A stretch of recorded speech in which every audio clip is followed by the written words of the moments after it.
el día de hoy vamos a platicar sobre un tema que vamos a estar viendo a lo largo de, me atrevería yo a decir, 3, 4, 5 años, y me refiero a la defensa fiscal que se desprende de la reciente reforma en materia de subcontratación.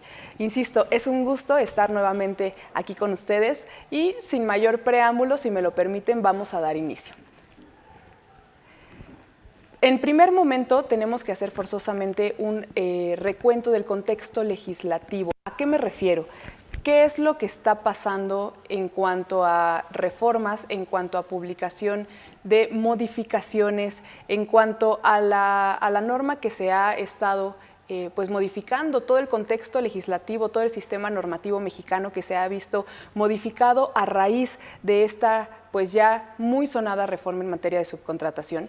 ¿Y por qué me refiero a un contexto legislativo en un primer momento? Bueno, pues recordemos que esta reforma es de carácter integral. ¿Qué quiere decir? Que viene a modificar diversos ordenamientos para que en un, vamos a decirlo, modo sistemático se guarde congruencia respecto a la intención del legislador con eliminar con sus matices, como lo vamos a ver, el tema de la subcontratación de personal. Ahora, en ese sentido, tenemos nosotros que hablar sobre la reforma que se da el 30 de noviembre de 2012. ¿Por qué?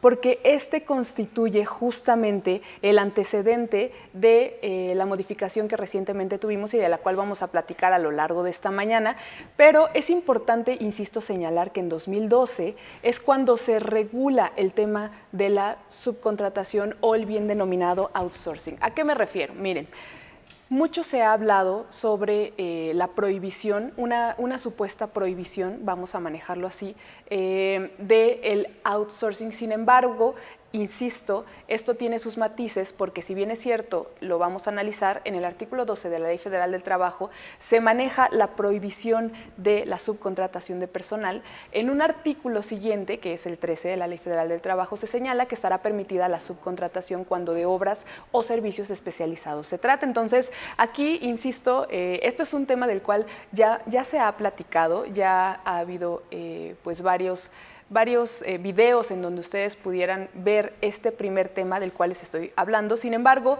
es importante que lo toque. ¿Por qué? Porque en esta mañana vamos a abordar nosotros la defensa fiscal que en su momento se pudiera generar a raíz de esta reforma en materia de subcontratación. ¿Y por qué defensa fiscal, licenciada, si se supondría que esto es una reforma que tiene tintes eminentemente laborales? Bueno, ya les adelantaba que la reforma es integral y que también viene a modificar ordenamientos aplicables en la materia fiscal como el Código Fiscal de la Federación, la Ley del Impuesto sobre la Renta, la Ley del Impuesto al Valor Agregado. Entonces, insisto, para que nosotros vayamos todos en el mismo sentido, vamos a dar un pequeño contexto de qué pasa con este tema de la subcontratación o el denominado outsourcing. Entonces les decía, esto se regula en México desde 2012 a raíz de la incorporación de esta reforma que tienen ustedes en su pantalla, el 30 de noviembre, perdón, de 2012.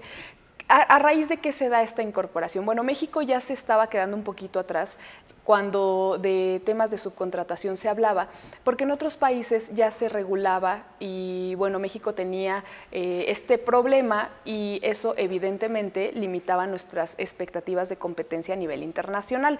Entonces es cuando se incorpora y posteriormente, esto ya todos lo sabemos, el 12 de noviembre de 2020 se presenta una iniciativa en la cual se pretende, que es justamente de lo que vamos a platicar, se pretende eliminar la figura de la subcontratación de personal. Licenciada, ¿por qué esta medida drástica de manejar la prohibición o como se ha llamado en algunos otros medios, la eliminación de la subcontratación? Miren, déjenme decirles lo siguiente, lo vamos a analizar, pero hubo muchas conductas que empezaron a darse entre el sector empresarial y que evidentemente eran conductas que se encontraban al margen de la norma y esas conductas, bueno, pues lo que propiciaba era que los trabajadores se vieran afectados en cuanto a derechos laborales se trataba y en algunos otros puntos que se diera una competencia desleal, ya que se evadía o se pretendía, pues insisto, estar al margen del cumplimiento tanto de obligaciones laborales como de obligaciones de seguridad social, evidentemente que se desprenden de las laborales, y hasta en cierto punto de obligaciones fiscales. Entonces, esto es bien importante porque, insisto, pudiéramos pensar que la reforma tiene tintes laborales, sin embargo, no lo dice la licenciada Fernanda, lo han dicho las autoridades como el procurador fiscal en medios públicos. Esta reforma tiene la tendencia de pues atacar el tema de la evasión fiscal que se daba cuando de subcontratación nosotros hablábamos. E insisto, subcontratación al margen de la ley. Entonces, vamos a recapitular. Se incorpora en 2012. En 2012 se vieron pues varias prácticas que atentaban contra los derechos de los trabajadores, que atentaban contra el fisco federal, porque se pretendía evadir a través de esquemas agresivos, vamos a llamarlo así, de subcontratación. Y es entonces que se presenta, lo decíamos ya, el 12 de noviembre del año pasado, la iniciativa en la cual, bueno, se pretende pues modificar los ordenamientos que tienen ustedes en su pantalla, haciendo de esta, ya lo decíamos, una reforma integral. Ahora, es el viernes 23 de abril de este año que se publica en el Diario Oficial de la Federación ya la reforma que, bueno, tanto nos ha dado de qué hablar y sobre todo analizar y en su momento determinar si existen disposiciones que pudieran llegar a atentar contra los derechos, al menos en esta mañana, de los contribuyentes. Entonces, ¿cuáles son las disposiciones, cuáles son los ordenamientos que se ven modificados a raíz de esta reforma? Y lo tienen ustedes en su pantalla, es la Ley Federal del Trabajo, la Ley del Seguro Social, la Ley del Instituto del Fondo Nacional de la Vivienda para los Trabajadores, el Código Fiscal de la Federación, Ley del Impuesto sobre la Renta, Ley del Impuesto al Valor Agregado, entre algunos otros ordenamientos que incluso lo vamos a platicar. La Unidad de Inteligencia Financiera también se ve involucrada cuando de temas de subcontratación se trata.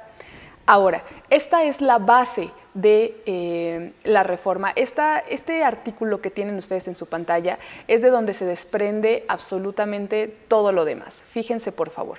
Queda prohibida la subcontratación de personal y nos da pues una definición de qué se entiende por subcontratación de personal, y es cuando cualquier persona, ya sea física o moral, pone a disposición trabajadores propios en beneficio de otra. Ahora, en este mismo precepto se hace mención de las agencias de empleo o los llamados intermediarios, y miren, así como lo he dicho en algunos foros, si bien es cierto hay muchas cuestiones que analizar y muchas cuestiones que examinar desde un punto de vista crítico, vamos a decirlo así, hay muchas cuestiones en las cuales, salvo su mejor opinión, su servidora piensa que se dio un retroceso. Sin embargo, esto que tienen ustedes en su pantalla, cuando de agencias de colocación o los famosos intermediarios se tratan, desde el punto de vista, insisto, de su servidora, me parece que es un gran avance. ¿Por qué?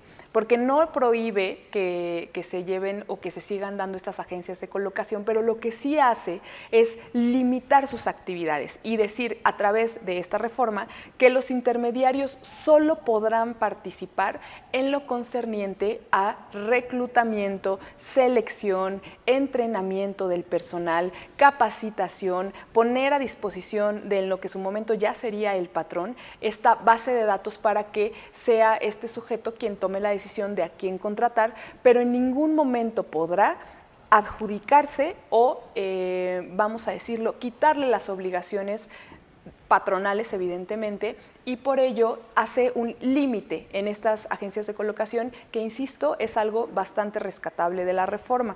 Sin embargo, no es el tema que nos ocupa esta tarde. Miren, lo que tienen ustedes ahora en su pantalla es una cuestión bien importante cuando de subcontratación nosotros hablamos. ¿Por qué? Si se dan cuenta, previo a la reforma, es decir, en la Ley Federal del Trabajo, en el artículo 15-A, insisto, previo a la reforma que estamos analizando, se establecía el régimen de subcontratación. Ahora, en este régimen se señalaba que un patrón denominado contratista ejecutaría obras o prestaría servicios con trabajadores bajo su dependencia a favor de otro sujeto que se denomina contratante, ya sea persona físico-moral, la cual en su caso fijaría las tareas del contratista y lo supervisaría en el desarrollo de estos servicios. Pero por favor, vamos a poner atención a lo que está siguiente a este primer párrafo. Miren, son 3 incisos que establecen 3 condiciones para que se pudiera dar, previo a la reforma que nos ocupa esta mañana, el régimen de subcontratación. Y lo que se señala es lo siguiente. Número 1, primer requisito, no puede abarcar la totalidad de las actividades iguales o similares que ya se desarrollaban en el centro de trabajo. Ese, repito, y discúlpeme que haga tanto énfasis, pero es antes de la reforma. Ahora, un siguiente requisito es que deberá justificarse el carácter especializado. Y fíjense, este inciso B, cómo ya manejaba el tema de la especialización de los servicios para que se pudiera actualizar la subcontratación. Es decir, desde antes de la reforma que nos ocupa esta mañana, ya se exigía que para poderse actualizar el régimen de subcontratación se pues justificara la especialización de los servicios que se requería subcontratar. Entonces, siempre lo he dicho desde las primeras pláticas que se dieron a raíz de esta reforma, el tema de la especialización de los servicios no es absolutamente nada nuevo. Y de hecho, miren, déjenme platicarles un caso que sucede en su casa, Cuernavaca, Morelos, que por cierto, permítanme hacer un pequeño paréntesis para felicitar a la familia Cadefi, porque bueno, ya estamos en una nueva sede muy, muy bonita, por cierto, que guarda ciertos tintes coloniales, como en su casa Cuernavaca, Morelos, y bueno, ahora prácticamente sí me siento como en casa. Entonces, ya para pasar de este comercial, miren, déjenme platicarles que previo a la reforma, insisto, ya se requería que las actividades a contratar fueran de carácter especializado.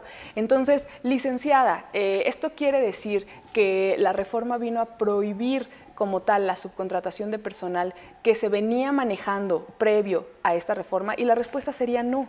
¿Por qué? Porque, insisto, antes de la reforma ya se requerían 3 requisitos. Veíamos, número 1, no puede abarcar la totalidad. Número 2, se requiere justificar el carácter especializado, y esto no lo dice la licenciada Fernanda, lo tienen ustedes en el artículo 15A de la Ley Federal del Trabajo, previo a la reforma. Y también exigía un tercer requisito: no puede comprender tareas iguales o similares a las que ya desarrollan los propios trabajadores. ¿Esto qué quería decir?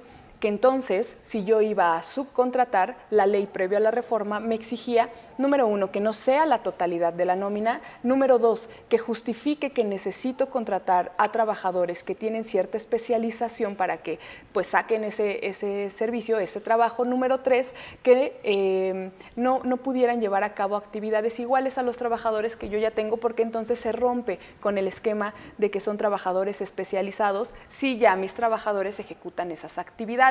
Ahora, les comentaba que en su casa Cuernavaca, Morelos, el único caso que he visto que cumplía previo a la reforma con estas 3 especificaciones y por ende se actualizaba por completo el tema del régimen de subcontratación, es una empresa que se dedica a las partes automotrices y justificaba, fíjense, no puedo decir el nombre por temas de datos personales, pero justificaba el tema de especializado a través de una norma oficial mexicana que le exigía cumplir con ciertas características que, insisto, justificaba el tema de la especialización. Entonces, si se dan cuenta, cumplía con los 3 requisitos. Ahora, ¿qué pasa a raíz de la reforma? Y lo tienen ustedes en su pantalla en el artículo 13.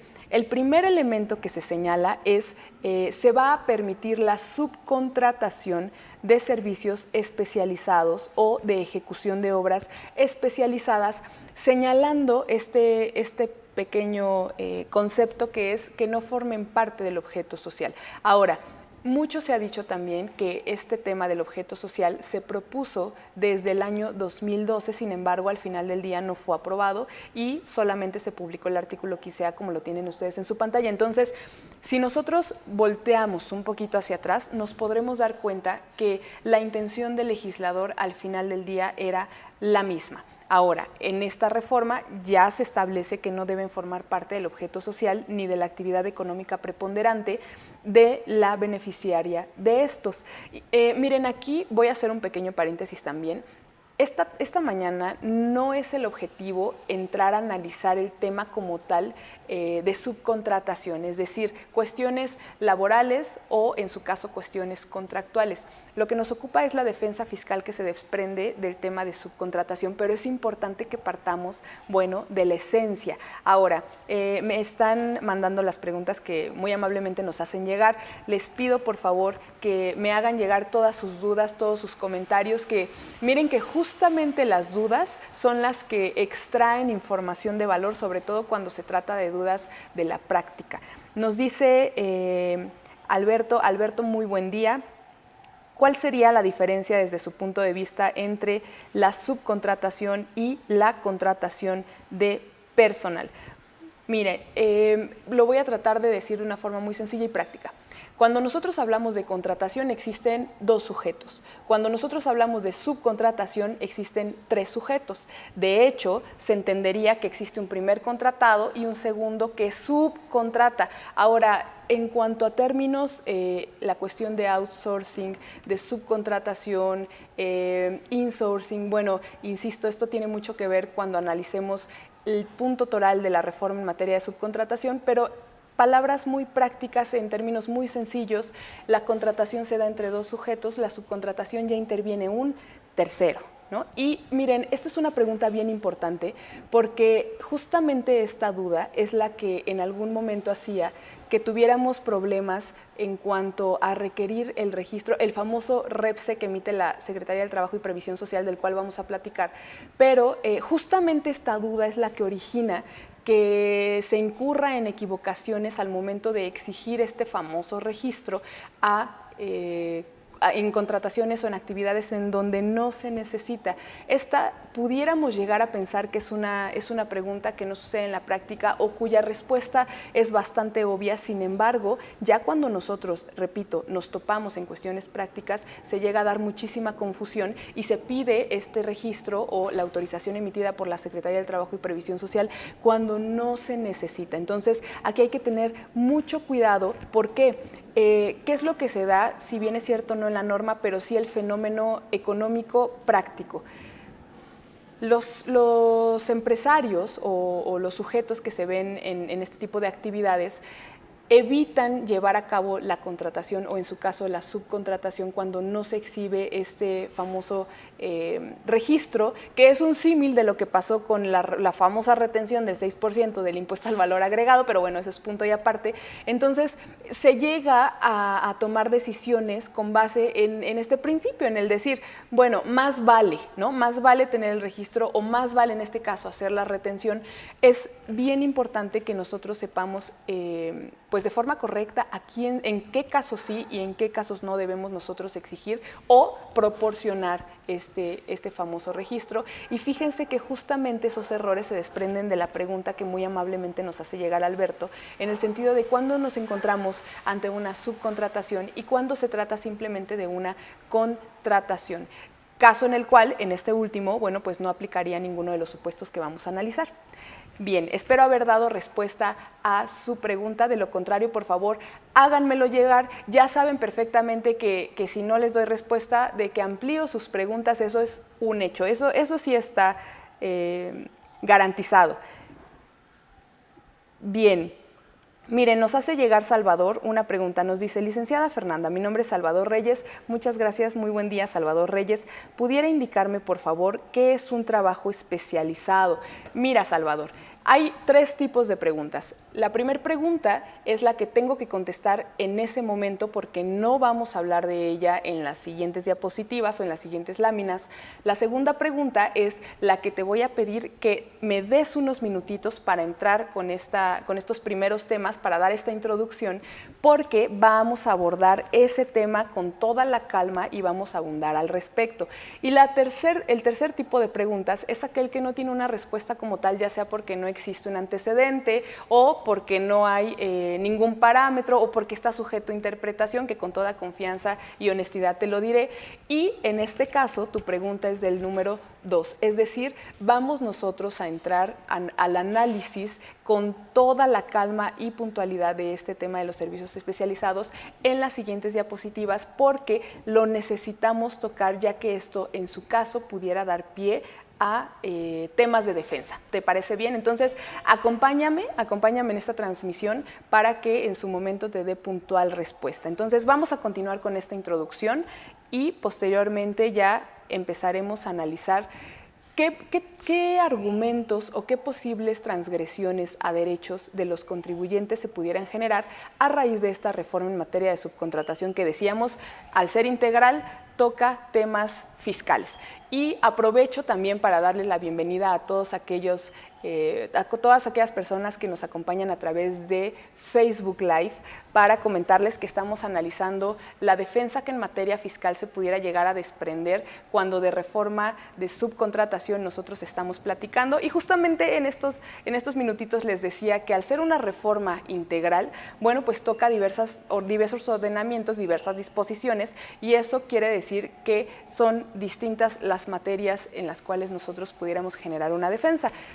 Pudiera ser laboral, de seguridad social y bueno, en este caso que nos ocupa en temas fiscales. Entonces, quédense con nosotros, vamos a estar aquí hasta las 2 de la tarde con un pequeño receso de 11 a 12 de la tarde. Bien, miren, tienen ustedes en su pantalla un artículo que es fundamental y que de este artículo se desprenden muchos otros temas en los cuales pudiera haber cuestiones de defensa. El artículo 15 de la Ley Federal del Trabajo, ya estamos entrando en temas de reforma, insisto, señala o habla sobre la autorización que la Secretaría del Trabajo y Previsión Social va a emitir. Ahora, esta autorización de entrada deben contar con ella las personas que proporcionen los servicios de subcontratación, pero por favor aquí tengamos en mente lo siguiente, esta autorización, ¿quién la emite? Decíamos la Secretaría del Trabajo y Previsión Social, es decir, es una autoridad laboral. Todos estamos de acuerdo hasta este momento. Es una autoridad administrativa, claro está, con naturaleza, vamos a decirlo así, laboral. Ahora, es importante que nosotros tengamos en mente esta autorización porque la autorización impactará en cuestiones fiscales, en efectos fiscales que nosotros le demos a los pagos que en su momento se hagan por la prestación de servicios u obras especializadas. Entonces, insisto, aquí hay que poner, como siempre lo digo, un pequeño post-it para recordar este tema de la autorización en las siguientes cuestiones que nosotros vamos a abordar ya de carácter fiscal. Entonces, otra de las consideraciones que se tocan en este famoso artículo 15 de la Ley Federal del Trabajo es que este registro solamente podrá ser otorgado a aquellas personas que se encuentren al corriente de sus obligaciones. ¿Qué obligaciones? Bueno, pues no solamente las obligaciones en temas de seguridad social, sino también las obligaciones fiscales. Fíjense cómo, y estoy segura que de esto ya se ha hablado, fíjense cómo a través de una autoridad que, insisto, tiene tintes laborales, ya se lleva a cabo una fiscalización indirecta de obligaciones fiscales o bien de seguridad social. Entonces, aquí ya estamos nosotros un poquito entrando con la materia que nos ocupa. ¿Okay? Bien, otra de las cuestiones importantes que se señalan en este precepto que estamos analizando es que no obstante que se otorgue esta autorización, solamente su vigencia será de 3 años. Miren, sé perfectamente que de esto ya mucho se ha hablado, sin embargo, insisto, estamos haciendo una introducción para lo que nos ocupa, que son cuestiones fiscales. Bien, otra de las cuestiones importantes a considerar es que la Secretaría del Trabajo y Previsión Social puede no solamente negar, es decir, desde un inicio de la solicitud, sino que una vez otorgada esta autorización, puede en cualquier momento cancelarla. ¿Okay? Entonces, ese es un punto también muy importante porque, repito, de esta autorización se desprenden otras cuestiones como son efectos fiscales. ¿Okay? Bien, otra de las consideraciones que se deben tomar es que todas aquellas personas que obtengan este registro deberán incorporarse a un padrón. Este padrón será público y lo podremos consultar a través de la página de internet. Bien, otra de las consideraciones que se estableció fue que se iban a emitir las reglas de carácter general para regular este tema del padrón, este tema de la autorización, etcétera.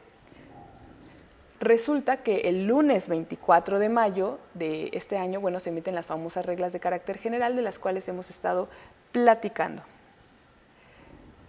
Fíjense, tienen en su pantalla la página de internet en la cual se puede hacer, se lleva a cabo el registro y se puede verificar, pero es importante este procedimiento que tienen en su material. Miren, se debe presentar la solicitud, que por cierto, bueno, es un tema también cuando de presentación de solicitud hablamos, han sido bastantes solicitudes negadas con base en incumplimiento de disposiciones fiscales, que bueno, eso también es otro tema, y se ha identificado que no se lleva a cabo una actualización entre la información que tiene la Secretaría del Trabajo y Previsión Social y la información que obra en los sistemas de la autoridad fiscal, que bueno, ese también es otro tema que se desprende de.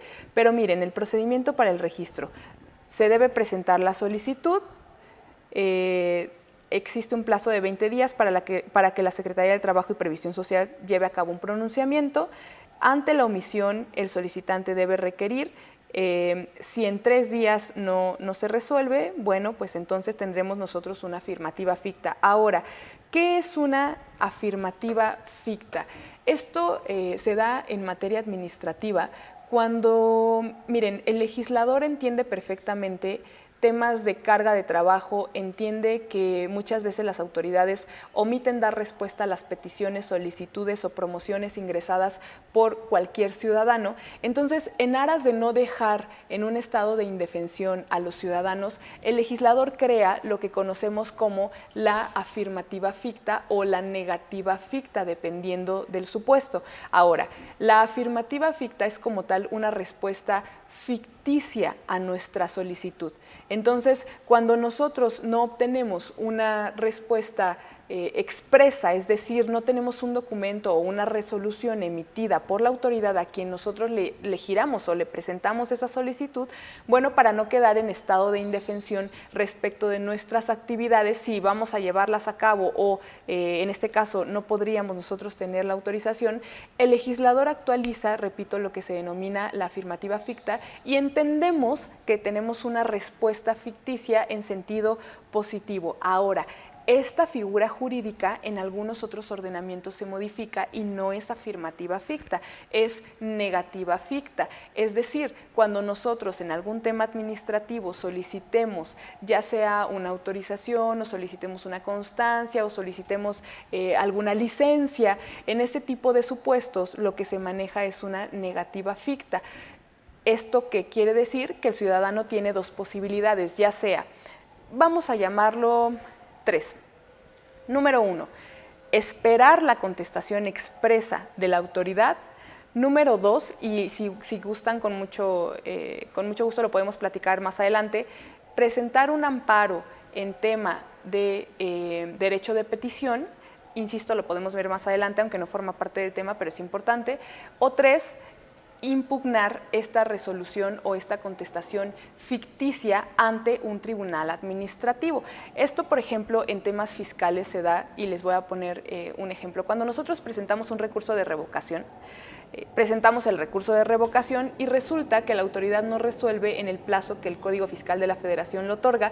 Entonces, en ese momento nosotros tenemos dos opciones: o esperar a que se emita la resolución por parte de la Administración Desconcentrada Jurídica de forma expresa y que se me notifique ese documento, o podemos impugnar, insisto, una vez que culmine el plazo que tiene la autoridad, podemos impugnar de forma directa ante el Tribunal Federal de Justicia Administrativa la resolución ficticia que en su momento se actualizó. ¿Y qué es lo que va a pasar? La autoridad, es decir, el Servicio de Administración Tributaria a través de la Administración Desconcentrada Jurídica, tendrá que dar contestación y tendrá que anexar ya la respuesta expresa en este juicio de nulidad que se haya llevado a cabo. Entonces, esas figuras jurídicas, insisto, se crean para proteger a los ciudadanos de las posibles omisiones en que incurra la autoridad cuando de dar respuesta se trata. Bien, ahora les comentaba también que el registro tendrá una vigencia de 3 años. Esto bueno, tiene un impacto bastante grande, repito, cuando de temas fiscales se trata. Estoy percatándome que nos hacen llegar bastantes preguntas respecto a la esencia de la subcontratación, es decir, cuándo nos encontramos en presencia de contratación, cuándo estamos en presencia de una subcontratación, cuándo estamos en presencia de un servicio especializado, que bueno, esto también mucho se platicó sobre esto, que insisto, Santiago, no creas que se me ha olvidado tu pregunta, le vamos a dar contestación cuando lleguemos a ese tema, pero es importante, esto se los platico porque es importante que tengamos en cuenta que esta mañana nosotros vamos a hablar lo que nos interesa, vaya, es el tema de defensa fiscal contra la reforma en materia de subcontratación. ¿Por qué defensa fiscal, licenciada? Bueno, pues veíamos en un inicio, se modifica Código Fiscal de la Federación, se modifica Ley del Impuesto al Valor Agregado y Ley del Impuesto sobre la Renta. Entonces, claro que tiene un impacto en esta materia. Bien, tienen ustedes el tema del aviso del registro, pero vámonos a las causales para negarlo. ¿Por qué? ¿Se acuerdan que les decía? Lo puede negar desde un inicio y no solo eso, lo puede cancelar una vez que haya sido autorizado. Fíjense, número 1, no acreditar el carácter especializado de las actividades o servicios, obras, no estar al corriente con las obligaciones fiscales. ¿Se acuerdan que les comentaba que este punto ha sido pues bastante debatido en el sentido de que las autoridades laborales no tienen actualizada su base de datos conforme a la información que obra en